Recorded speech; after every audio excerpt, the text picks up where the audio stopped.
My name is Eric Nelson, Client Engagement Officer here at TRG Arts. Welcome to our conversation today to talk about the loyalty highway and inviting people in new ways and recognizing that habits have changed, and we need to recognize that about our customers as we, reopen and rebound and have our renaissance. And as I was putting this presentation together today, I was reminded of this stat, which is that it takes 21 days to create a habit.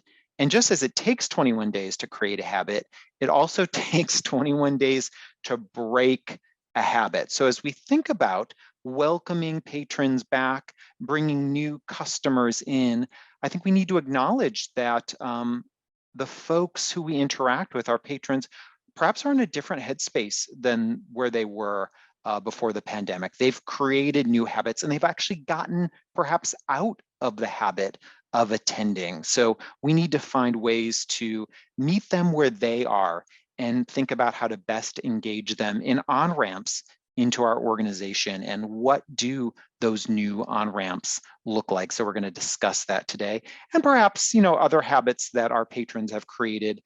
There's been much talk about how much banana bread people have been eating during the pandemic.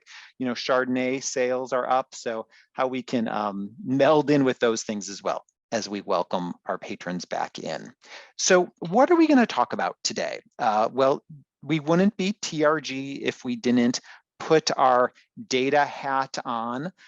We are data geeks at TRG. We know that data tells us and informs us great stories. It illuminates what's going on in our sector, what's going on in our organizations and with our patrons. So we're going to look at some comeback data.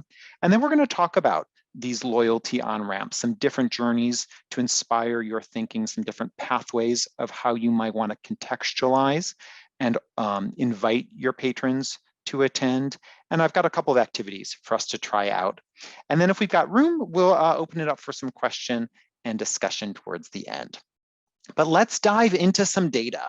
So many of you may be aware of this, but TRG started very early in the pandemic this COVID-19 sector benchmark as a way to track the impact of COVID on ticket sales and on donations. And we have about 400 organizations participating all across the globe, UK, North America, all over in terms of we're tracking their results and reporting back and sharing these findings to the sector. If you want to join, it's still available. So you can go to our website and look up the benchmark tab and then click to join from there.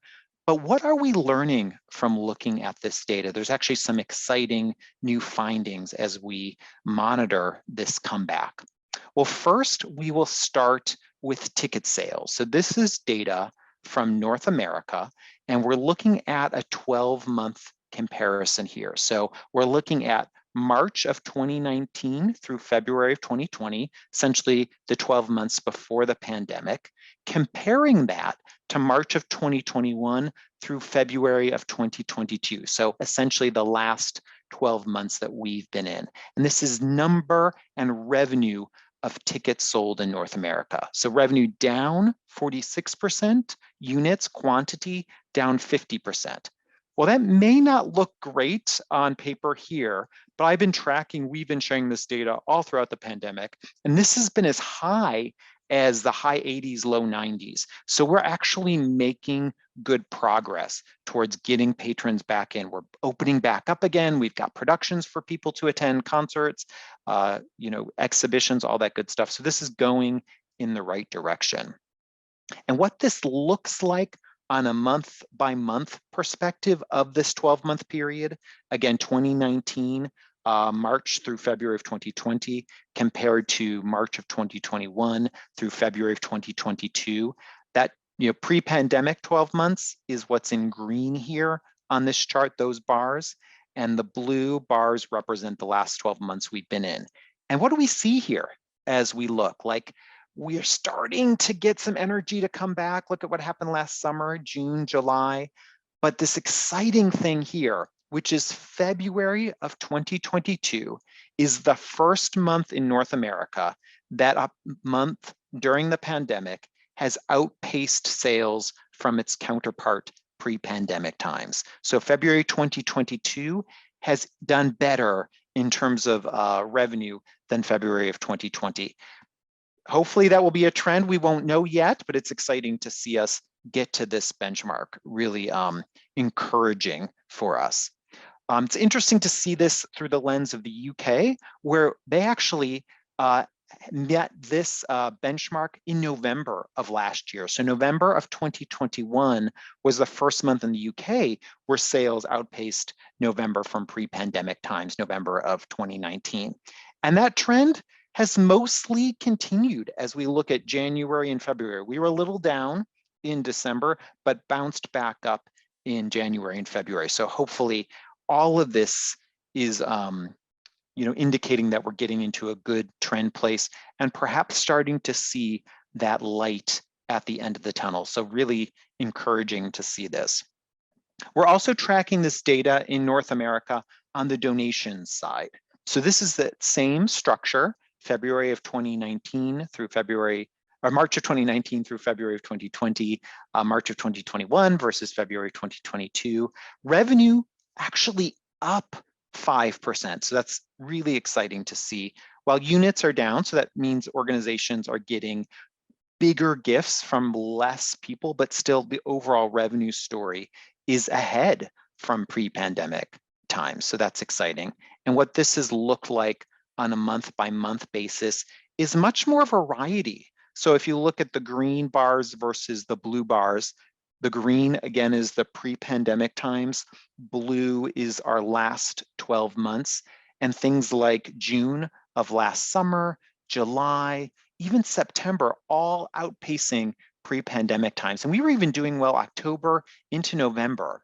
What's interesting, and perhaps a red flag for us to be thinking about as a sector, is December of this past year, January and February have all started to fall behind pace of pre-pandemic times. So this is one just takeaway or a bit of homework you might want to do at your organization, is to dig into your database and look at what happened donation-wise over these last 3 months, and specifically who in your database isn't participating from the ones who typically would.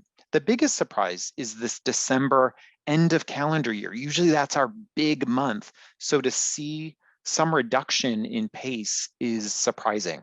So again, an interesting piece of homework to go back into your databases and look at what happened and who didn't participate that you had expected, and think about some plans to either find out why or how you might re-engage those folks. So all of that being said, is we do see some light at the end of the tunnel, perhaps with ticket sales, some interesting trends going on donation-wise, but all of that is wrapped up in this interesting bow that says, over the pandemic and going forward, we have more on-ramps to enter into our organization than we traditionally have had. Like, it's typical, usual for most new buyers to come in, new customers to come into our organization through single ticket behavior. It's where they're trying us out, getting to know us. But over the course of the pandemic, we haven't had that opportunity. We sort of do now because we're reopen again and welcoming folks back. But we've had digital programming, so that's been a new on-ramp in. We've also seen, as you saw in the data, folks still participating at greater rates through donation behavior through most of the pandemic. So that's become a new entry point in. So the question we have is, are we prepared as arts administrators to recognize these new on-ramps and to have pathways and journeys that we can offer these folks and welcome them in to next steps with us? And that's what we're going to talk a little bit more about in today's presentation. So 3 things to think about as we put our headspace into this mindset around new on-ramps. One is, as we're engaging our customers, our donors, we have to listen and listen well to them, understand where they are and what their actions and behaviors are telling us.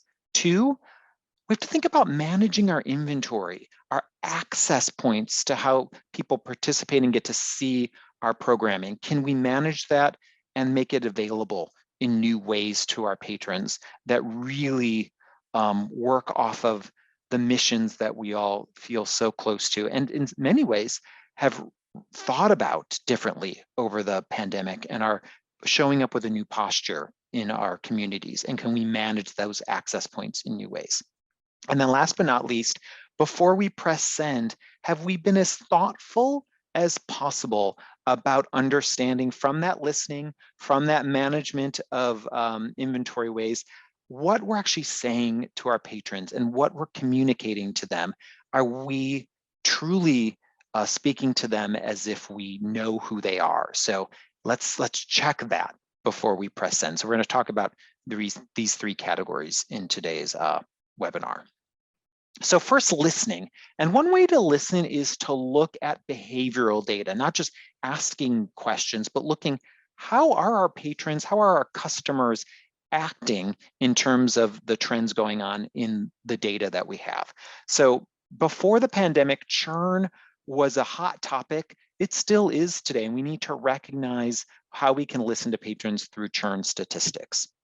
So as TRG has studied this over the years, we've seen this average that about 65% of patrons, customers who come to our organizations are brand new. So we're really good at bringing in new people to our organization, which is really excellent. We're good at getting those invitations out and attracting new folks. But about 73% of these folks never come back. Is this shocking? Is it depressing? Is it, oh yeah, that's not a surprise. We sort of know that already, but we don't like it, but it's something we think about. So, think in your head where this stat lands for you. But what it means is we work really hard at getting these new people in, which is expensive, difficult, and the fact that they're not coming back means we're not getting them on a journey of loyalty where they start to learn more about us, and then as a result want to participate at greater and bigger levels. So what are some churn causes? What's making those on-ramps not accessible or not welcoming for our patrons to feel like, those new folks to feel like they want to come back? So I just want you to think about this for a moment. We've studied this, as I mentioned, at TRG to try to find out why and when a patron makes the choice if they're going to come back or not after their first experience. So at what point in that first experience do they decide, yeah, I'm gonna come back, I'm gonna buy a second ticket or come to another exhibition? At what point in their journey do they do that? So I just want you to think about that for a moment. You can drop it in the chat if you like to, when you think they make that choice, when they purchase their ticket, when they see the concert or the play or the show on stage, when they get back home afterwards, when they're parking their car, what might that be? So I'm just gonna pause for a moment and have you all think about that. And like I said, put in the chat if you like where you think that moment is when they make that choice to come back or not, to make that second purchase or second gift. So I'm just gonna take a moment and see what that thinking is about.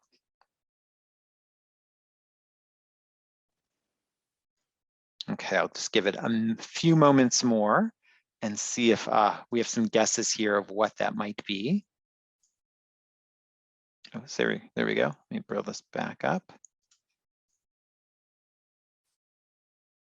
Okay, so it is when they sit down in their seat before the production opens or the exhibition starts. So they haven't even seen it yet, but if there's some sort of experiential problem, logistics, think parking problems, or they didn't get their tickets when they thought they would, or something didn't work right when they were trying to get into the venue, those are the main drivers for first timers of when they make that decision of if they want to come back or not.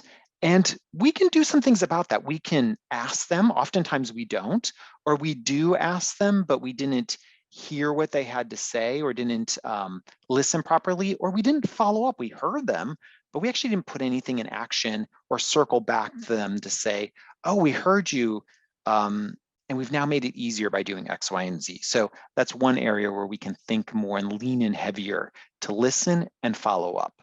The other is what is that right next invitation? So maybe they really liked the show and they were thinking about wanting to buy that next ticket to want to come back. But then we offer them way too many things to think about, especially when we have a new buyer. We get excited by them. So we want them to know we've got subscriptions, we've got classes, we've got parking vouchers they can buy. So we send them every single invitation we have, but it overwhelms them. So we try to Instapot them into a really deep relationship with us when they're not ready. They just want to buy a second single ticket. Or what we've invited them to doesn't appeal. We need to be as thoughtful as possible about how to match programming up or experiences up from what their first was. So we don't want to have that wrong matchmaking. So this is additional data to drive this home further, not so much about ticket attendance, but actually donations. As you heard me talk a little bit about the growth that we saw during the pandemic. So this is looking at typology.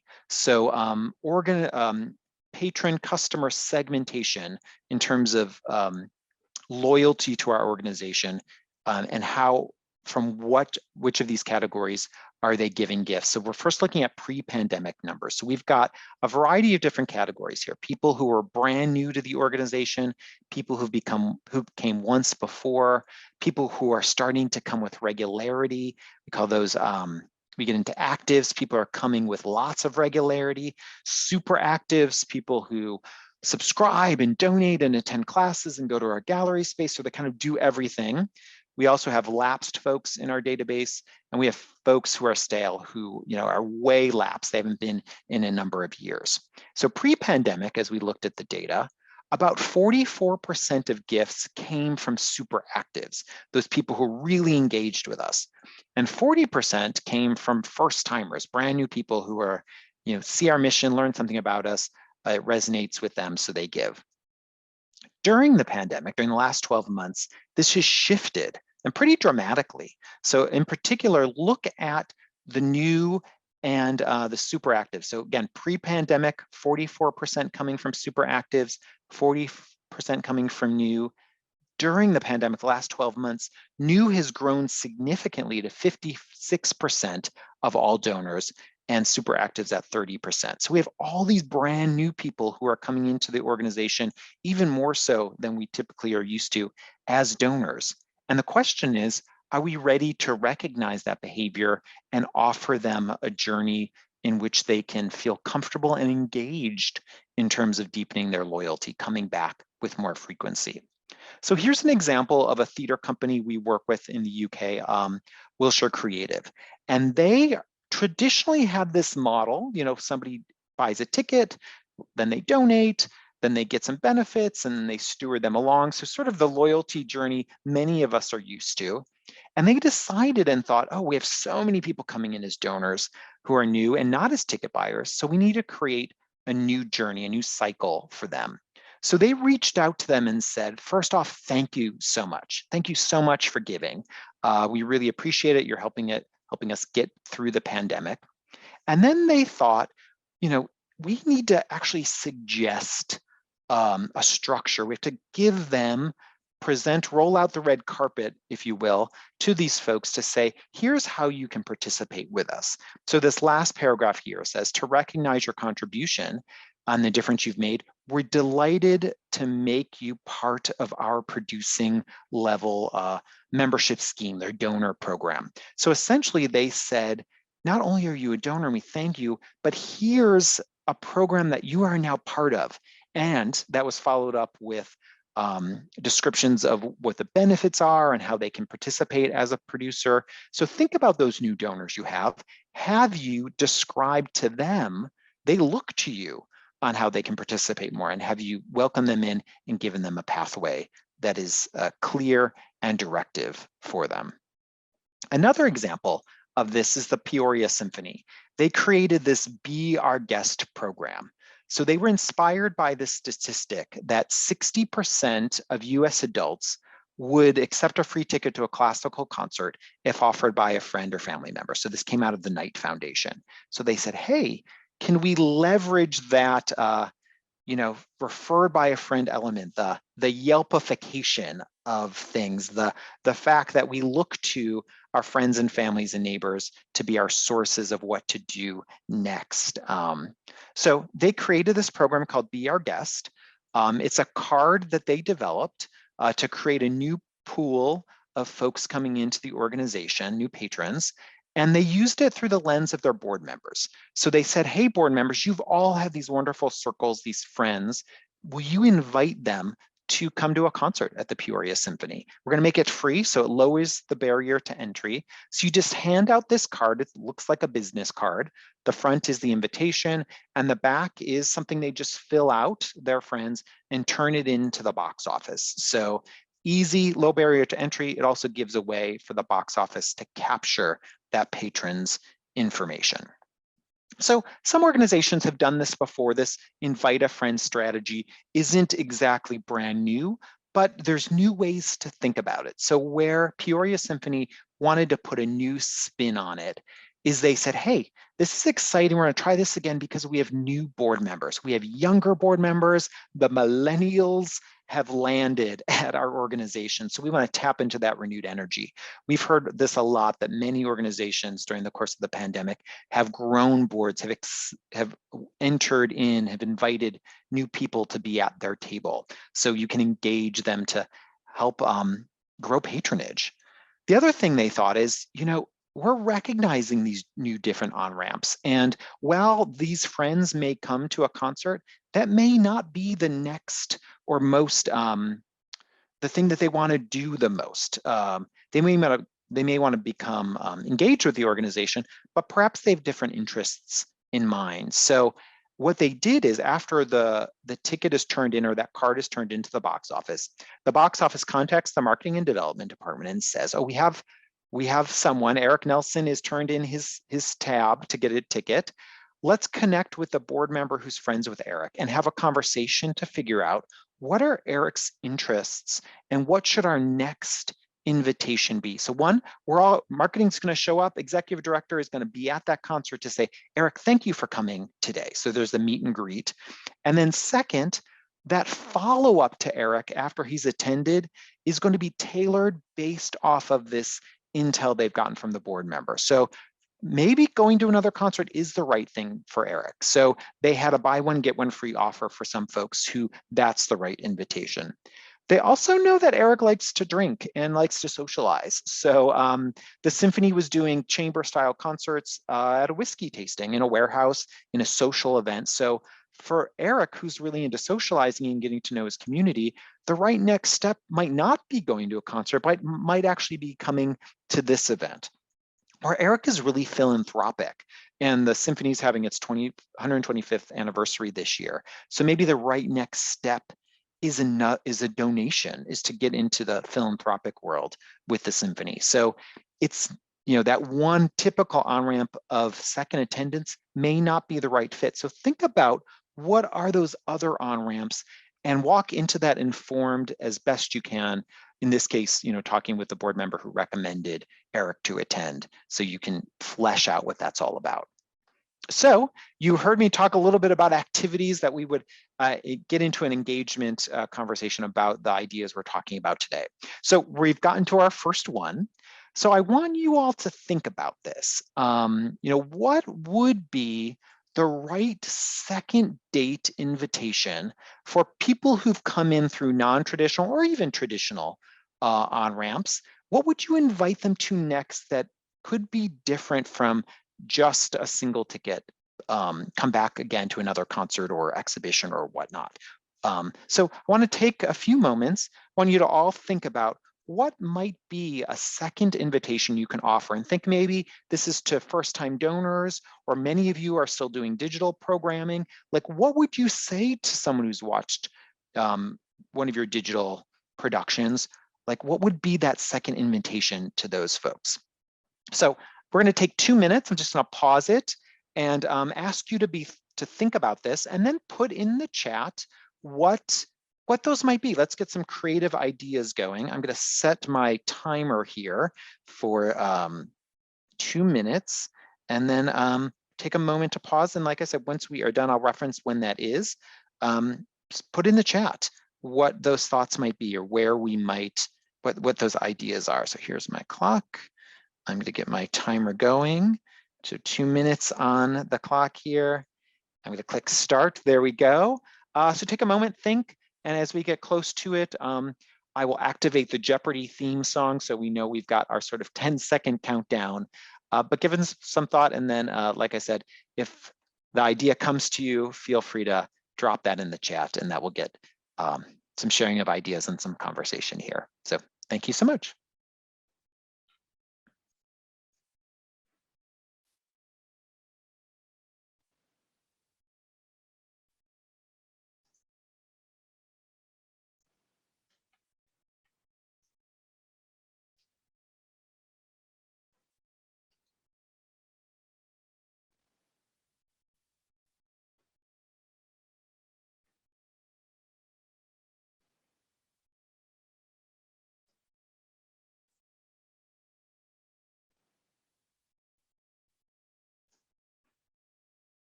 Okay, we are at the 1 minute mark, so we just have a minute left here. So yeah, what might be an interesting tailored second invitation to folks, especially those who are coming in non-traditional on-ramps, donors, first-time donors, folks who are coming in as digital viewers? What might that be?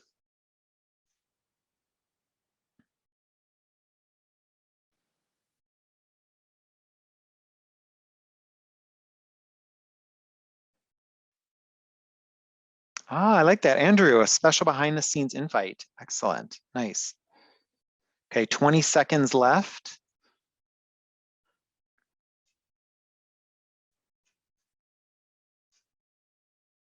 Angela here, we did 2 things. We invited digital viewers to support in-person high school scholarship program. Nice, that was successful. Invited them to listen to our audio play release for free. Yeah, but really tailoring it to that, helping them get to know you in new ways. Wonderful. So that's the end of our 2 minutes. Any other ideas folks want to share? Yeah, aim for in-person attendance, discounted for digital viewers nearby. Right, yeah, so do some geofencing, figure out who's watching, who's local, and invite them back. One of our other clients, this was an interesting idea, with their digital, this is the Milwaukee Symphony, has invited their snowbirds to watch more digital programming. So those folks traditionally don't go to their concerts in the winter because they're not in the market. But this gave them an interesting way to invite them and keep them engaged longer. So if other ideas come to you, put them in the chat. We'll keep this record going, but really good and interesting ideas there. Okay, so next, we're going to think about managing inventory in new ways. So the second concept here about creating on-ramps and welcoming people into your organization. And this is an example from our friends at the Virginia Symphony. So they wanted to think about inventory in new ways for audience building. So they came up with this way to think about not just getting new audiences, but how could they welcome folks who don't traditionally come? How could they roll out the carpet and make audiences who are more diverse, folks who aren't traditionally our audiences, to feel really welcome in coming into their venue? So what they did is they said, we traditionally see our single ticket buyers when they purchase or attend for the first time. They're either in the rear orchestra or they're back up in the mezzanine. They're far away from the action on stage. And if they're looking, upstairs and down on the audience, they don't see their way into the main seats on the main floor. So what they did is they said, we're gonna carve out some seats in the main sections, about 40 to 80 seats, depending on their venue. They perform in 3 venues. And we're gonna not sell those on subscription. We're actually gonna make those available to these new folks who we wanna welcome in. And we're gonna not just invite them through traditional channels like direct mail and email and phone and all that, but we're gonna offer it, make these invitations available one-on-one, face-to-face, and we're gonna create a really easy to entry price point, $20 to $25. And they said, we can't do this by ourselves. We need to collaborate. It's not just a marketing initiative. It's not just a development initiative.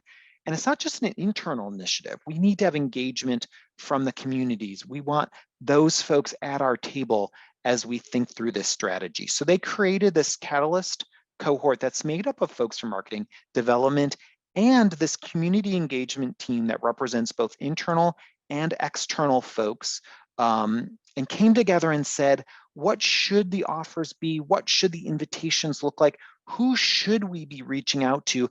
And can members of this Catalyst cohort make connections to those folks? So they created this structure together. They identified who to reach out to, what those messages would be, and they found somebody in patron services. They deputized someone to say, hey, you're the face of this. We would like you to reach out to these communities. Here's some information. We can help you make connections. And when you go out into the market, we want you to help spread this word and be, help us be at the tables of these various communities. So it's relationship building, it's creating these new connections, and making this offer to say, hey, we'd love to find a way to have you join us. And then after that invitation has been made and the ticket purchase has been done, kind of like Peoria Symphony, they sit down and they're strategizing what those right next follow-up offers can be. So using that inventory that traditionally would have been sold on subscription, but actually is this welcome in brand new way to get new buyers in. And this is an example of one of the cards they use to sort of welcome the idea. Brooke here you see at the bottom is the person who's leading this charge, who's going out and literally having these conversations and welcoming folks back in, or trying to get them to come to say, hey, be part of our family in the warmest part of our venue. So they're just starting this season, so we're intrigued to see what the results will be, but this more high touch way to say, we'd love to have you attend and want to learn with you is an exciting concept. So with that in mind, and this inspiration that Virginia Symphony is doing, want to suggest this new idea for you all is, how can you think and leverage your seating inventory in new ways to make patrons feel welcome? How can you make it available? How could you package it up? What pricing might you want to think about? So we're going to take this same idea, 2 minutes, to put on the clock here, to have you reflect and think about, how can you make inventory available in new ways to engage patrons. So I'm going to click start here on my timeline. And just like the last time, as the ideas are coming to you, put these in the chat. We'll share. I'll give you the heads up after we've hit the halfway point, but let's see what creativity is out there.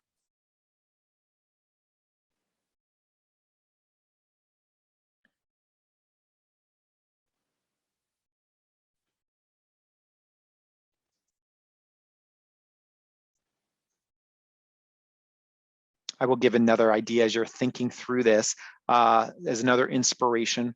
We have a client who's taking a page out of the Broadway book and is using seating lotteries. So some seats in prime areas are kept back and are used as seating lotteries at the last minute for, folks who are big fans or people who want to try at the last minute to get in. So it's a way to welcome those folks in interesting and new ways. Okay, we're at the 1 minute mark. I see we've got something in here, but yeah, allocating tickets to people who are new to the area. Emily, that's a great idea.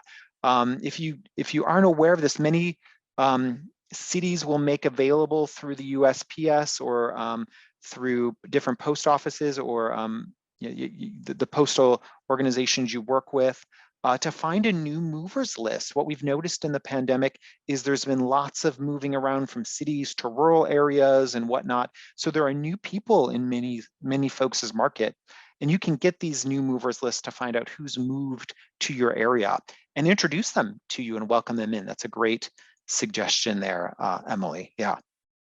Okay, so just a few more seconds. We're in the last 10 seconds here. Any other suggestions or ideas? Buy in the back, sit in the front. Yeah, Doug, that's great. Yeah, if there's open inventory, why not make that available?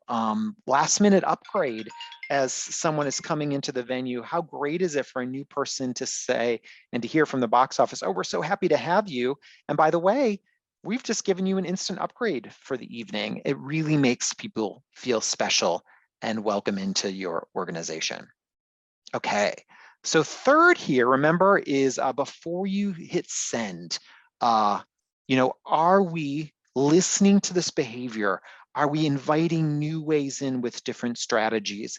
And are we recognizing that our patrons are in different headspaces than they were before the pandemic? So how we reignite these relationships is to think about segmentation in new ways. And this is some interesting data that Google has shared recently about ticket buyers and how their views and approaches to things have changed. So they've offered up these 5 truths for 2020. One is they want things to be as convenient as possible. So, are our websites as easy to order as possible as they possibly can?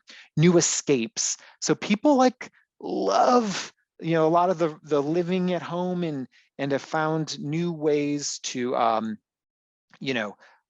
optimize the new worlds they live in by having their own environments work in new ways for them. Can we mesh into that? They're thinking about themselves in new ways, their well-being, their self-sufficiency. One of the great things about the arts is how it broadens people's horizons. Going to a show or going to an exhibition is a treat, so that can be something that's around self-care. New priorities, they're thinking more about even aligning further with what's relevant to them. So programmatically, are things checking the boxes they want from a relevancy standpoint? And last but not least, new accountability. They want to know that we as arts organizations are stepping up to the challenges of the changes going on in our world. Are we being sustainable? Are we welcoming and offering engagement that really lives and walks the walk and talks the talk about equity? So doing that as well. So are we thinking about that in our messaging, all these different categories? So one of our clients, the Norton Center for the Arts, noticed a trend in their data. They listened to their data, and they noticed that there was a segment of their ticket buyers who were gravitating towards some of their lesser known artists. They do a wide range of concerts and shows, and they said, it's interesting, this is really resonating. Let's start this new series, this new packaging of concerts based off of what they're calling their Tastemakers series. So these more esoteric or more lesser known acts, but these are things that some of their patrons really want to be on the forefront of. So they created this Tastemaker package that also comes with social elements. So you get to interact with other patrons. You also get to drink a little. So there are alcohol tastings at some of these events. And they're really tapping into this idea that patrons want their horizons broadened. They want unique experiences. So like I said, they packaged together these lesser unknown artists, included this social gathering. And this series, this packaging of concerts is actually growing. So bucking the trend that we sometimes hear out there that subscriptions can't grow or subscriptions are declining, it really having the right value proposition means that this can grow. So think about getting in that headspace of listening, understanding, and before you hit send to these patrons, are you taking that into account and weaving that into your messaging? So our final activity is, what's something that you can do to offer your customers differently? How can you message differently? What's an offer that you can do differently that speaks to the changes you're making as an organization? So what might that be? What might be some new messaging or offers that you can put out there to encourage reactivation and coming back? So we're getting into the tail end, so I'll put this on for 2 more minutes so to think through that, and then put something in the chat. It might be something you've already put in place or you've been thinking about, but what are some new messaging or new framing of offers that you can put out there that puts yourself in the headspace of what your patrons and new customers will be thinking about?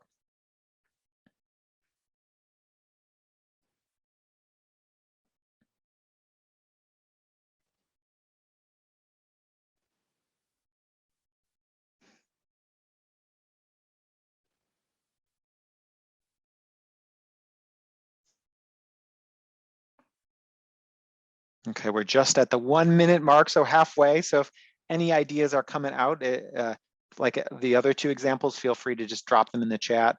Again, it's inspiring and good recommendations and thoughts for all of us to be able to build off of. So thank you, thank you.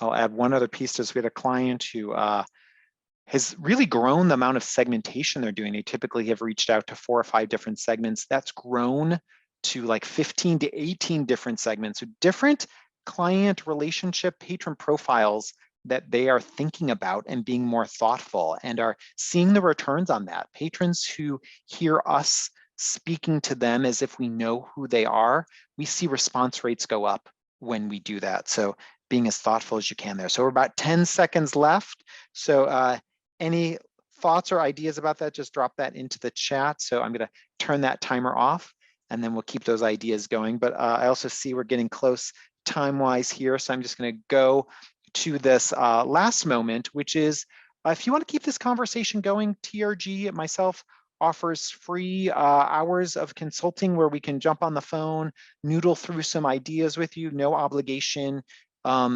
required with it, just a chance for us to connect and talk. I use a scheduling tool called Calendly to help find time. So I'm going to put this in the chat to everyone. So if you want to book some time, I've made some new dates available in April. So, look at that. If you want to book some time, I would love to just puzzle through some of this comeback with you and what some of these new on-ramps might be. Oh, good, Adam here. Yeah, we post a post-concert win back for first-time attendees. Oh yeah, that's great. Everything else, trying segmentation and direct mail to past attendees can be relevant. Yeah, really good stuff there. One thing about direct mail, we study this because of course TRG likes to look at data, but we find that people, their cognition is stronger with a printed piece versus a digital piece. So things will resonate, will land, it'll be stickier, they'll remember it more, and they'll take more action off of a direct mail piece, a printed piece versus an email something. That doesn't mean email is bad, but don't forget, show some love to direct mail as well. So with that in mind, any last final thoughts, other strategies that you'd like to share with the group, feel free to drop that in the chat as we wind down this last minute of time together. But I just want to say thank you all so much for joining. It's great to share these ideas, hear the creative, interesting work you all are doing. It's a pleasure to spend this time with you. So I'm going to turn off the chat and we are just about at time. So thank you, thank you. Enjoy the rest of your days and be well as you continue this journey of rebound and renaissance. It's exciting and let's see more of that trend of engagement continue. So thank you and be well. Take care.